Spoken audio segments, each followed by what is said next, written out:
Cumprimento todos os irmãos, com a paz do Senhor Jesus Cristo, e agradeço à União de Homens a oportunidade de poder trazer a palavra nesta manhã. E, nesse sentido, quero convidar os irmãos a abrirem comigo as vossas Bíblias no livro de Atos, capítulo 3, e vamos ler até ao versículo 12. Atos 3, de 1 a 12. Hoje vamos falar sobre milagres. Não sei quanto a vocês, mas eu gosto de ouvir falar sobre milagres. E falando sobre milagres, devo confessar que se a minha garganta aguentar até ao fim deste sermão, será um milagre. Mas espero que assim aconteça.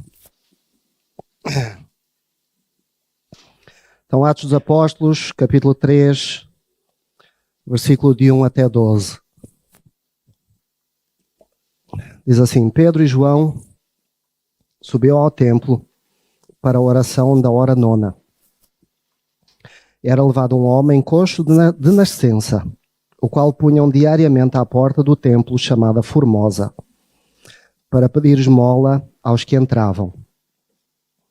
Vendo ele a Pedro e João, que iam entrar no templo, implorava que lhe dessem uma esmola. Pedro, fitando-o juntamente com João, disse: olha para nós. Ele os olhava atentamente, esperando receber alguma coisa.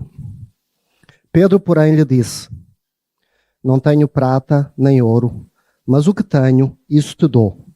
Em nome de Jesus Cristo, o Nazareno, anda. E tomando pela mão direita, o levantou imediatamente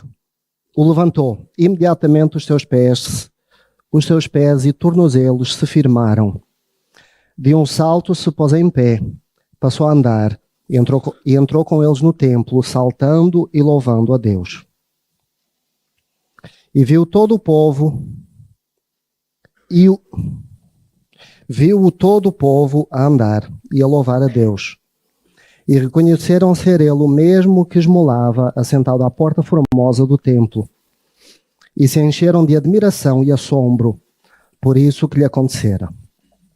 Apegando-se ele a Pedro e João, todo o povo correu atônito para junto deles no templo, para junto deles no pórtico chamado de Salomão.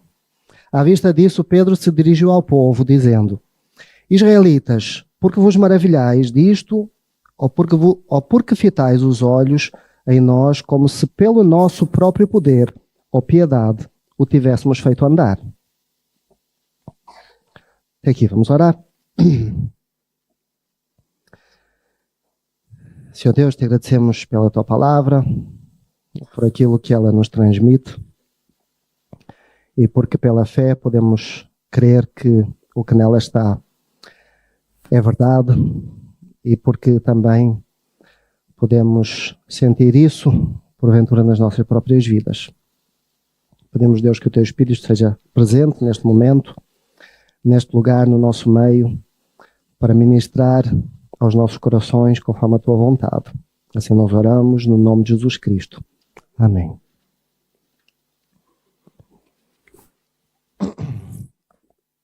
O relato que esta passagem descreve tem um contexto que é muito próximo. E é próximo daquele que será, porventura, o evento mais significativo da história da humanidade. Não é possível dizer com exatidão, mas eu creio que podemos apontar que não deverão ter passado mais do que 3 meses depois da crucificação de Jesus e tudo aquilo que seguiu a isso, a sua ressurreição, e depois os 40 dias que ele ficou com os seus discípulos enquanto os preparava para o começo da igreja. Depois Jesus ascendeu aos céus. Cerca de 10 dias depois, 50 dias depois da Páscoa, da crucificação, deu-se o Pentecostes com a descida do Espírito Santo. E nesse dia também a pregação de Pedro, onde 3.000 almas se converteram e foram salvas. No fim do capítulo 2 de Atos, nós podemos ler que, além disso, diariamente havia mais pessoas que eram acrescentadas à igreja. Pelo que nós podemos estimar, aproximadamente, que no início do capítulo 3, que nós lemos hoje, a igreja de Jerusalém deveria ter perto de 5.000 pessoas apenas 3 meses após a ressurreição. E no final deste capítulo, ou no início do capítulo seguinte, esse número vai duplicar. Este capítulo tem muito daquilo que é o tema escolhido pelos homens para este mês. Alegra-te, amplia e firma. São 3 verbos, 3 ações, 3 mandamentos, 3 promessas dadas por Deus na Escritura, nomeadamente Isaías capítulo 54.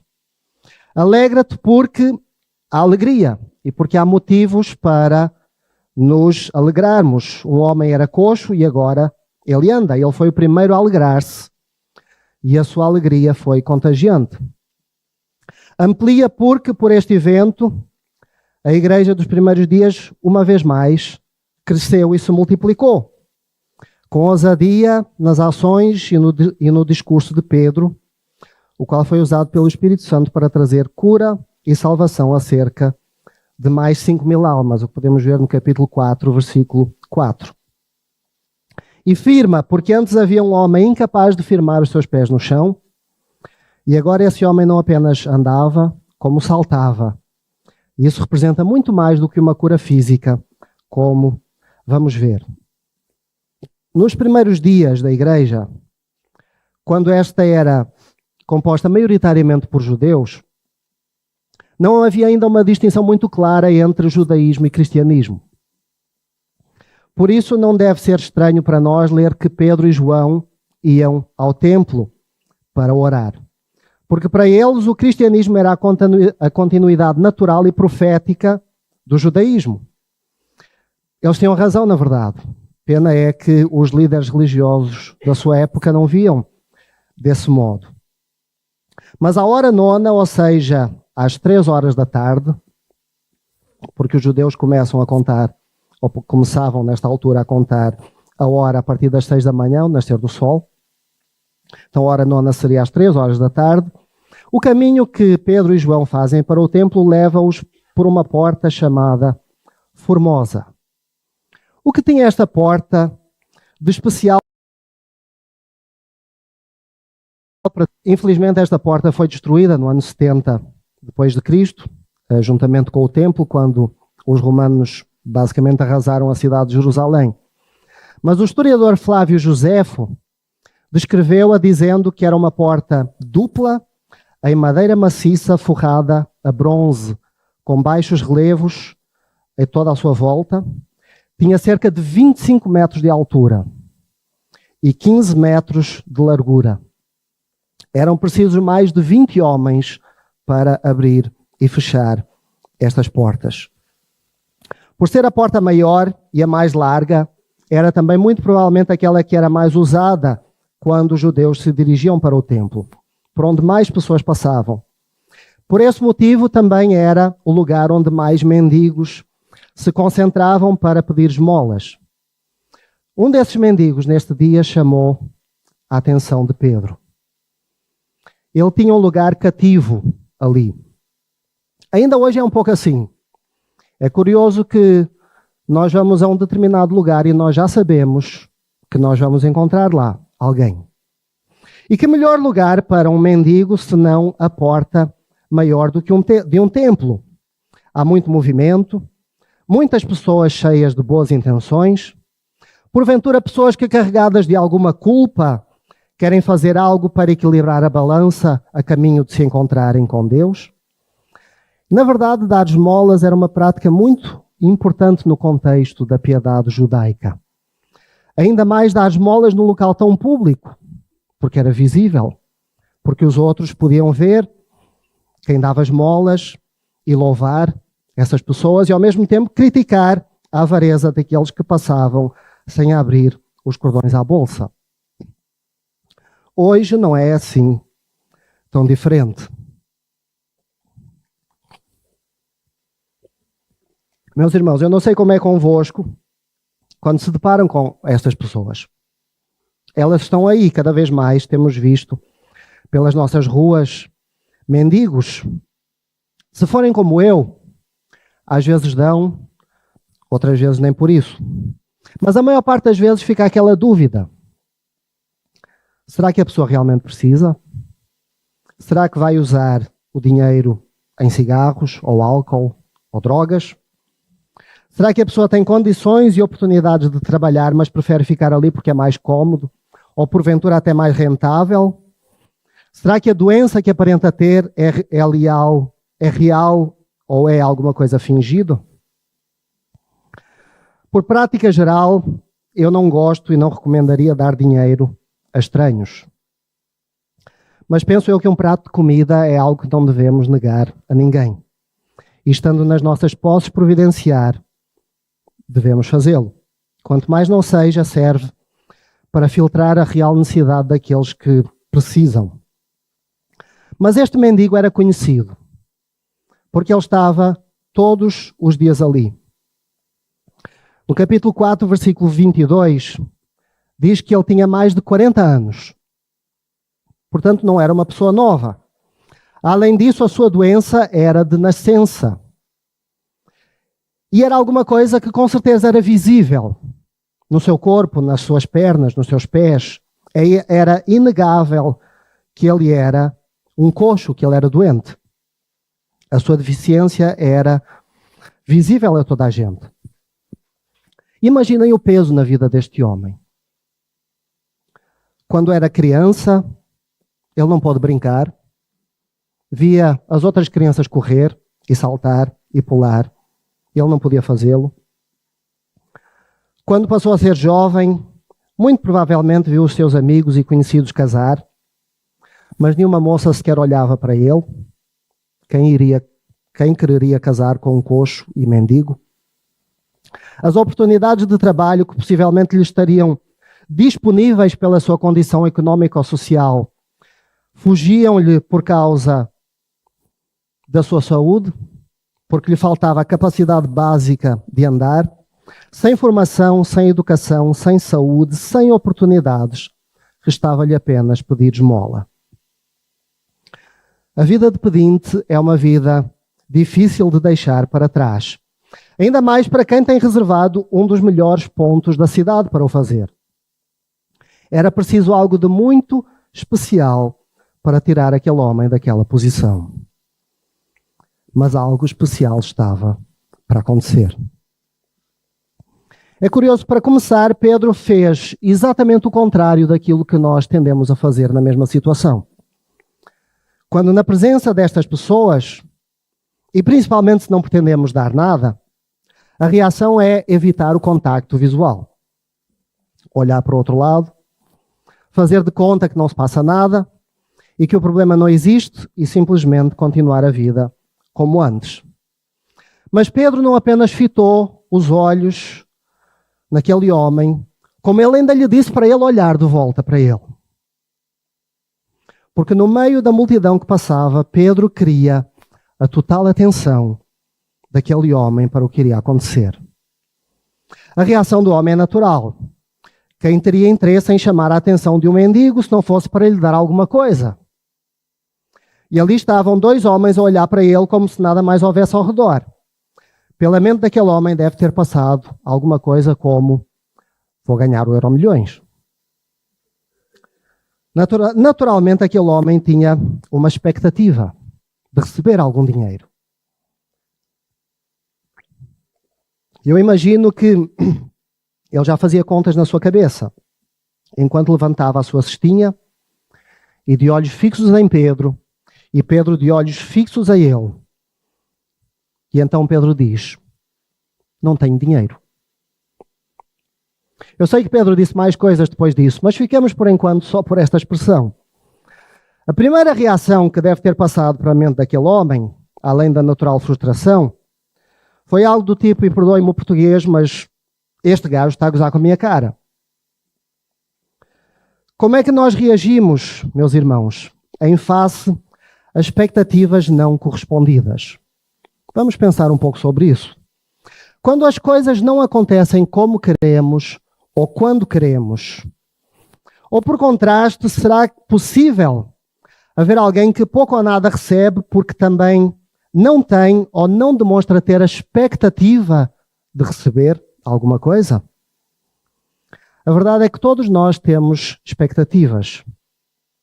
Quando nós vimos aqui, à casa de Deus, nós vimos com a expectativa de receber alguma coisa. E se nós vimos sem essa expectativa, Deus até pode mandar-nos uma Bíblia na cabeça, que o mais natural é que nós saímos daqui sem ter recebido nada. E da mesma forma que entramos. Às vezes podemos não receber muito. Às vezes podemos não receber exatamente aquilo que nós queríamos. Mas Deus honra os corações que esperam receber dele alguma coisa. Curiosamente, a palavra que Lucas usa aqui no capítulo, ou no versículo 3 e no versículo 3, palavra para esmola, poderia também ser traduzida por misericórdia. O que neste contexto acaba por ser ainda mais apropriado. Que melhor coisa podemos nós esperar de Deus que não seja a sua misericórdia? Mas, meus irmãos, reparem na ironia. Este mendigo estava às portas do templo e o que ele mais esperava receber era dos homens e não de Deus. Ele estava contente em receber dos homens o que eles lhe quisessem dar. Por isso a sua expectativa era limitada, porque dependia da bondade limitada de homens limitados e não da bondade infinita do Deus Criador. Mas quantas vezes não agimos nós da mesma forma? E quantas vezes não preferimos o material ao espiritual? O que Pedro começa por dizer é isso: não tenho ouro nem prata, ou seja, não tenho dinheiro. São palavras que ninguém quer dizer. Para alguns não haveria piores palavras que pudessem ser ditas. Não só por causa da falta de dinheiro em si, com tudo o que isso acarreta, mas também por causa do orgulho, porque não ter dinheiro para o mundo é um sinônimo de fracasso. Pedro nunca foi rico, mas ele aprendeu que isso não era necessário. O que o mendigo queria, ele não tinha para dar. E o que ele tinha para dar, na verdade, também não era dele. O que ele tinha, vinha em nome de Jesus de Nazaré. Isso é suficiente para afirmar que era algo infinitamente melhor. Mas quantas vezes, meus irmãos, ficamos nós à espera de ter os recursos e todas as condições apropriadas para fazer alguma coisa? Quantas coisas deixaram de ser feitas por falta de dinheiro? Quantos objetivos nos passaram ao lado por causa da falta de prata ou de ouro? Será que essas coisas eram realmente necessárias? Será que esses objetivos eram da vontade de Deus? E se alguma coisa eu peço, que os irmãos se lembrem desta mensagem, se nada mais lembrarem, é este princípio fundamental que ela nos ensina, que é o de que aquilo que é realmente necessário, nós já temos. Mas também é verdade que nós não podemos dar aquilo que não temos. Quem não tem experimentado a vida e o poder transformador de Cristo, como pode dá-la aos outros? Quem não dedica o seu tempo e a sua atenção à sua própria vida espiritual, para em Deus ser fortalecido e restaurado em cada dia, de onde retirará os recursos espirituais necessários para abençoar os outros? Se não recebemos, se não temos a expectativa de receber, se não tomamos posse daquilo que já nos foi dado, então, meus irmãos, o que é que poderemos dar? Nesse caso, só resta a prata e o ouro. E que triste é se for assim.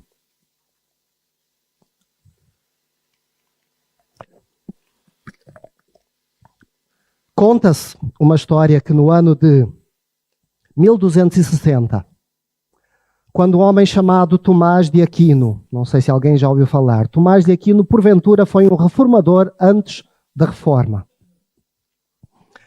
Mas Tomás de Aquino visitou Roma e aí falou com o Papa Inocêncio II. E o Papa fez questão de lhe mostrar os tesouros do Vaticano, que, diga-se de passagem, no século XIII eram talvez nem metade daquilo que são hoje. Mas chegados ao cofre do Vaticano, o Papa Inocêncio terá dito a Tomás de Aquino algo como: olha, Tomás, graças a Deus, porque já não temos que dizer que prata e ouro nós não temos. A isto Tomás de Aquino respondeu: com o devido respeito, Sua Eminência, também não podeis dizer, levanta-te e anda. É preferível a Igreja não ter dinheiro, mas ter a presença e o poder de Deus, do que ser materialmente rica e espiritualmente fraca. Na verdade, embora um não implique necessariamente o outro, atrevo-me a dizer que são raras as ocasiões em que alguém consegue manter a riqueza material e espiritual na mesma medida. Pedro podia dizer, levanta-te e anda. Não necessariamente porque era pobre, mas em primeiro lugar e acima de tudo, porque o fazia em nome de Jesus de Nazaré. Mas ainda assim dizer levanta-te e anda é fácil. Qualquer um pode dizer. Difícil é fazer o que Pedro fez a seguir, que está no versículo 7. Ele pegou naquele homem pela mão e ele o levantou. É curioso que a palavra usada por Lucas aqui para levantar é a mesma usada para referir-se à ressurreição de Jesus. Isso não é um acaso. O resultado é o mesmo. Um encontro com o Deus vivo é um encontro com o Deus que traz vida. É Ele que traz a vida e é Ele que faz a vida acontecer. Mas aquilo que nos foi dado, e aquilo que nós temos, e aquilo que nós recebemos, nós temos a obrigação de dar. Porque Jesus disse, Mateus capítulo 10, versículo 8, de graça recebeste, de graça dai. Mas para dar é necessário primeiro receber. O que é que isto significa?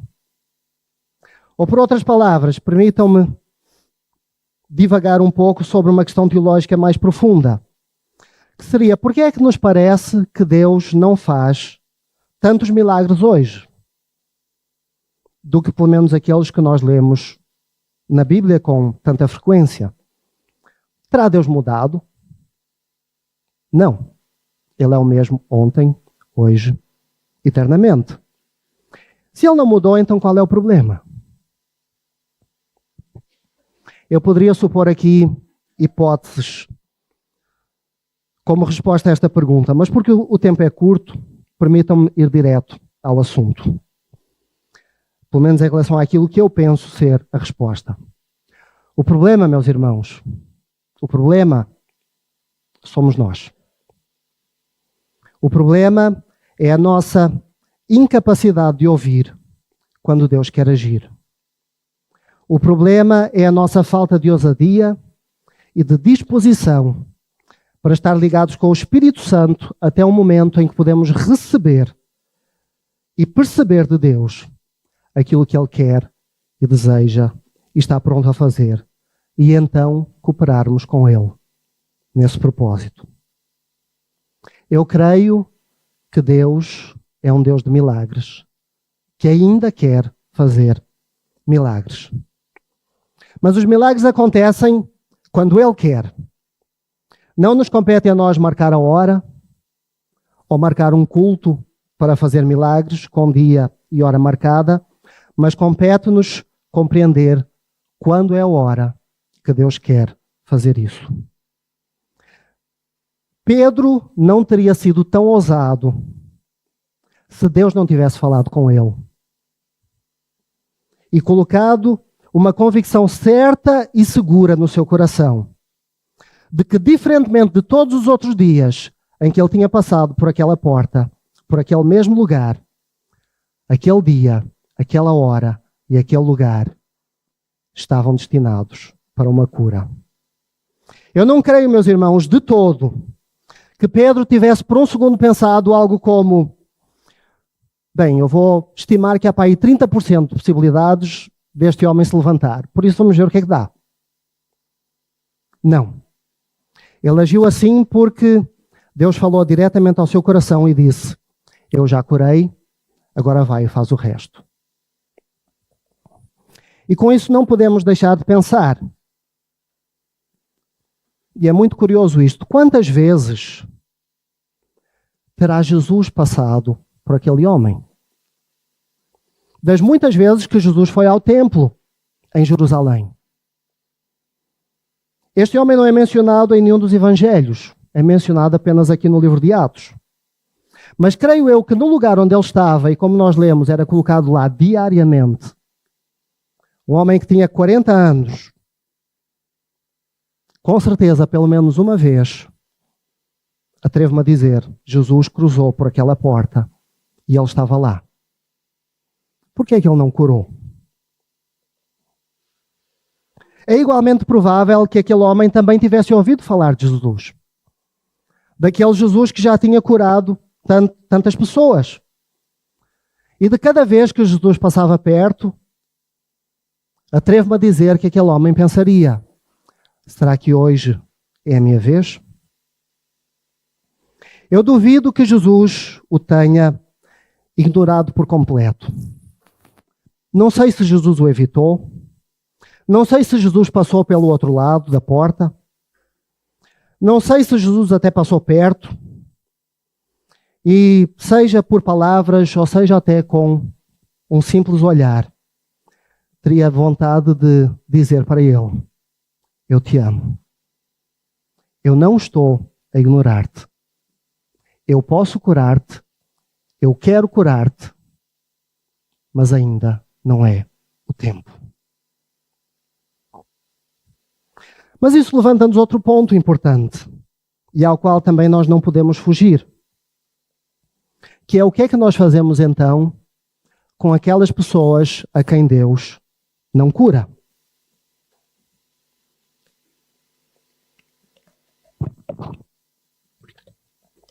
A resposta que alguns dão é que se Deus não curou, é porque a pessoa não teve fé o suficiente. Porque, segundo dizem, se a pessoa orar com fé suficiente, então ela será curada. Meus irmãos, que coisa horrível, cruel, egocêntrica e antibíblica de se dizer a alguém, seja quem for, e ainda mais alguém que tenha perdido ou que esteja em vias de perder um ente querido. O que nós deveríamos responder a essas pessoas é, em base em passagens como esta, inclusive, então e a tua fé onde está?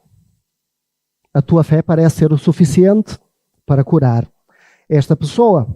Porque é curioso perceber que nesta passagem, aquele homem não foi curado por causa da sua própria fé.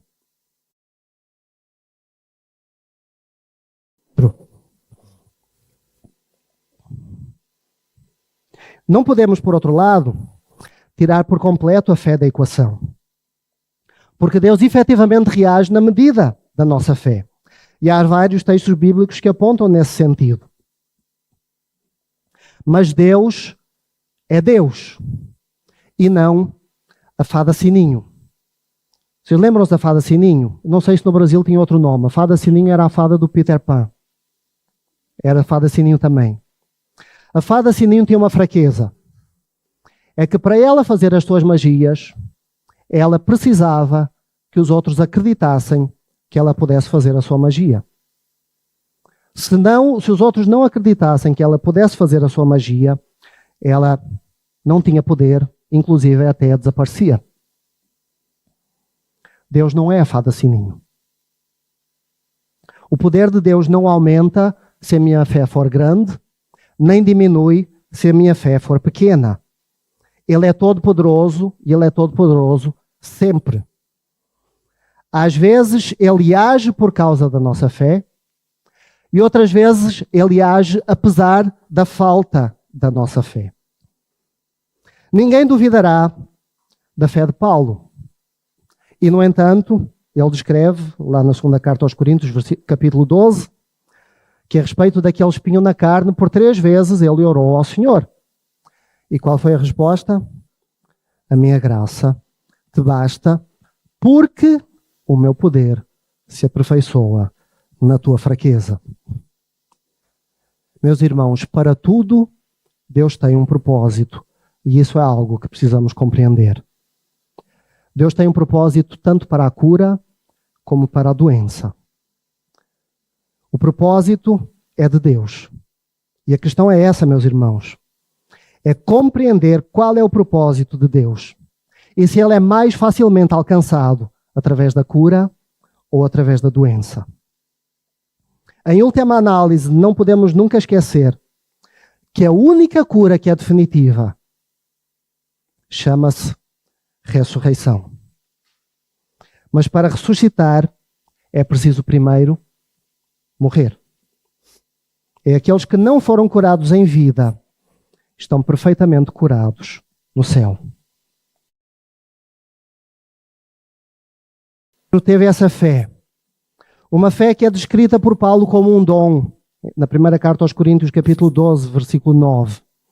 A fé que também diz Paulo em Romanos 10, 17, vem pelo ouvir, e o ouvir pela palavra de Deus.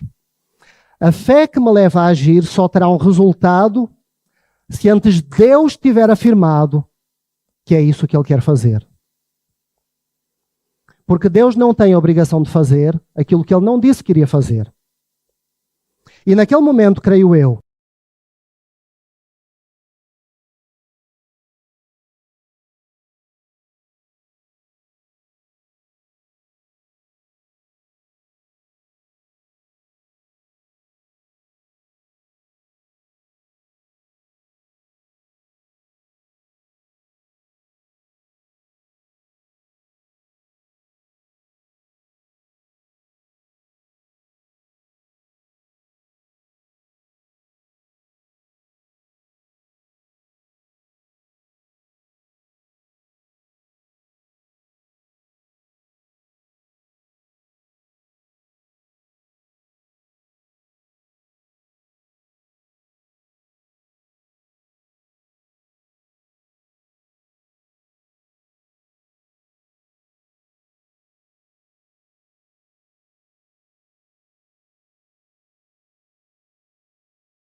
escusado será dizer que naquela noite toda a fila da frente estava cheia com pessoas em cadeira de rodas.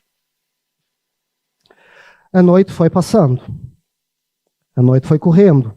O culto foi continuando e estava prestes a chegar ao fim. Até que alguém ousado o suficiente chegou perto do pastor Chuck e assim um pouco por trás, em surdina, lhe perguntou: pastor, hoje não vai haver curas? Pastor, hoje não vai curar? A resposta do pastor Chuck foi simples. Eu não curei ninguém. Ontem eu senti Deus dizer que aquele homem estava curado. Eu apenas fui lá e levantei-o. Mas ele já estava curado, porque Deus falou que ele estava curado. Hoje eu não ouvi nada semelhante. Não é como eu quero ou quando eu quero. É quando Deus quer e quando Ele quer. É interessante notar os termos que Lucas usa na parte final do versículo 7. Ele diz imediatamente os seus pés e tornozelos ou artelhos. Em algumas traduções diz se firmaram. No original em grego, os termos usados são palavras técnicas que seriam usadas apenas por um médico, tal como Lucas era médico. São palavras que encontramos em mais parte alguma do Novo Testamento. A palavra traduzida por pés, na verdade seria melhor traduzida por calcanhar. E a palavra artelho ou tornozelo refere-se neste caso à articulação que liga o pé à parte inferior da perna. A palavra firmar, por outro lado, indica que algo foi subitamente colocado no seu devido lugar. São termos que apenas um médico usaria. Lucas era médico. E nesse sentido é muito provável que Lucas, com a minúcia que lhe reconhecemos à sua pesquisa, tivesse entrevistado este homem para compreender melhor e melhor poder descrever a natureza do milagre. Então aquilo que nós temos aqui, por outras palavras, não é apenas a descrição de um milagre, mas é também o atestado médico de que aquele milagre foi legítimo. E por isso o coxo já não mais queria sair perto de Pedro e João. É o que está no versículo 11. Afinal, eles eram não só aqueles que tinham sido usados por Deus para o curar, mas também eram porventura os únicos que poderiam de alguma forma explicar a sua nova condição. Por outro lado, a reação da multidão, também conforme está no versículo 10, era de admiração e assombro, ou de pasmo e assombro também, como tem em algumas traduções. Porque toda a gente conhecia aquele homem. Toda a gente sabia que ele era coxo de nascença. Há anos que eles viam aquele homem pedir esmola. E agora aquele homem estava ali no templo, a pular, a dançar, a louvar a Deus. Que outra reação teria o povo senão esta? De assombro e de espanto. É uma reação natural à ação sobrenatural do Deus vivo. Mas Pedro sabia que isso seria insuficiente se não fosse devidamente canalizado. E este é, meus irmãos, um dos propósitos dos milagres. Há pouco estávamos a falar de propósitos. Este é um dos propósitos dos milagres, se não porventura o propósito principal, de que os milagres validam da parte de Deus a palavra de quem Deus usa para os realizar.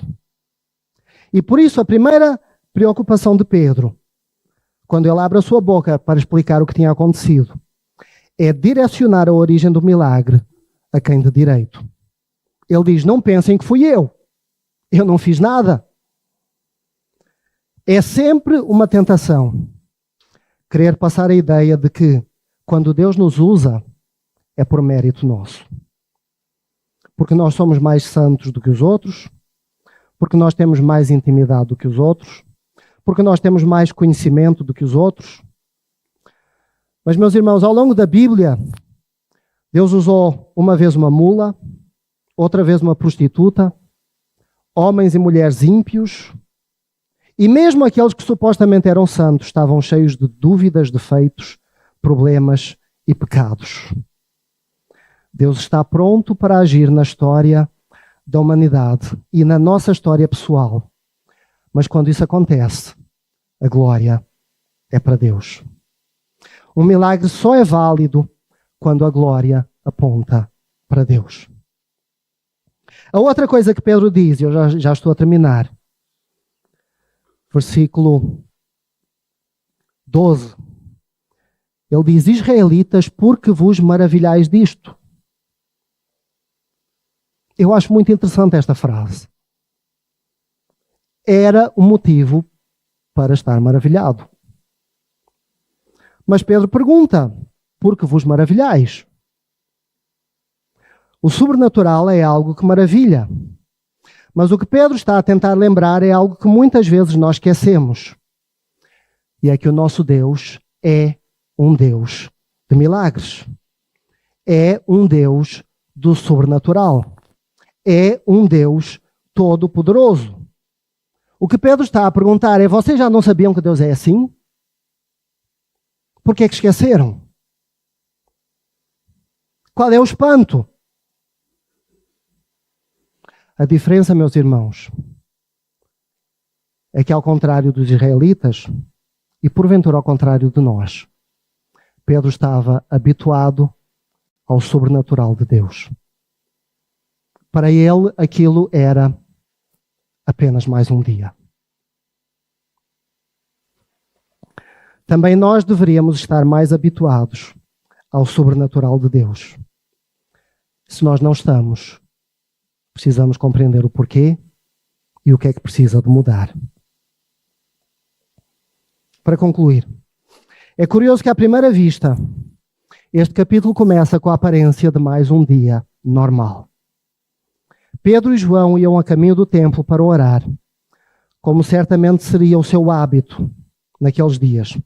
E aquele mendigo também fazia aquilo que todos os dias estava habituado a fazer. Era levado para o mesmo lugar para fazer a mesma coisa.